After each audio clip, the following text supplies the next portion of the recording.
So guys, welcome back to the channel. Today I'm going to be teaching you a false cut. It's going to be the up the ladder false cut. So if you want to stick around and see what that looks like, then I shall see you in just a second. So this false cut is fun to do, but it can be quite tricky to get down at times. I might struggle doing it perfectly right now because I'm putting myself on the spot.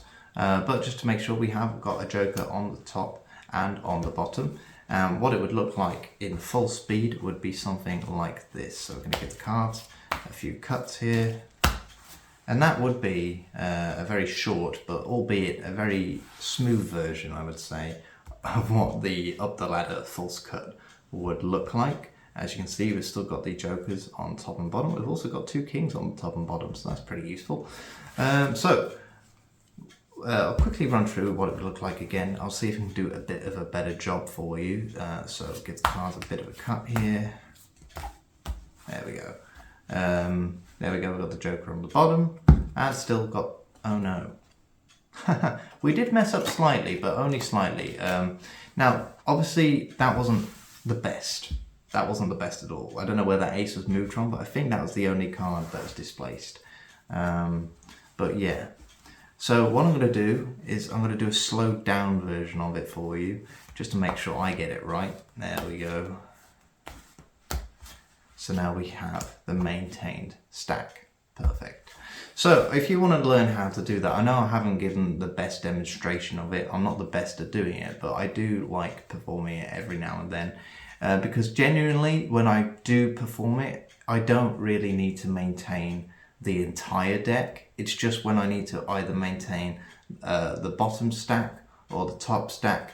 But if I need to maintain the entire deck, I probably wouldn't perform that unless I was fully confident on doing it, because it can go wrong if you're not entirely confident in doing it. So with all that said, let's just jump in to how it is done. So all you're going to need to do is you're going to basically be stripping off a section of cards just like that. So you're going to be stripping off a section of cards about halfway, just like that, from the top, and it's going to be quite a big portion of the deck as well. Okay, so now all you're going to do is you're going to be grabbing with your thumb and finger here, like this. So you're basically gripping both sections of the deck between your thumb and finger at where the two sections meet in the middle. Okay. And once you've done that, what you're going to be doing is you're going to be stripping off a portion of cards from the bottom section of the top. Okay, so you could basically strip that from the bottom of the top section here. And this is going to be placed on the top, but it's going to be placed like an angle. So we've basically got this like jigsaw shape piece missing like this, like a Tetris shape. So it's going to look like that for now, and then all we're going to be doing is basically doing exactly the same thing. So once we're at this point, we're going to be stripping out the middle chunk of the deck and placing that back on the bottom, essentially. That's all we're doing. We're moving stuff from the top and then putting it back on the bottom. Okay? So that's all we're doing. So that, if I place this back down now, that's completely reset. We'll quickly restart there. So we'll strip off a section just like that, and then we grab with our thumb and middle finger. Then we're going to strip off a section of the deck from the bottom, just like that, and place it on the top, creating a little gap. And then we strip off this section again, resetting everything. But once again, we're going to place this section on top at an angle like that. And we're basically going to keep repeating that motion over and over again until we run out of cards. Okay, so once again, we're going to grab at the point where they meet. We're going to strip off some cards from the bottom section, and we're going to place it on the top, create that gap again.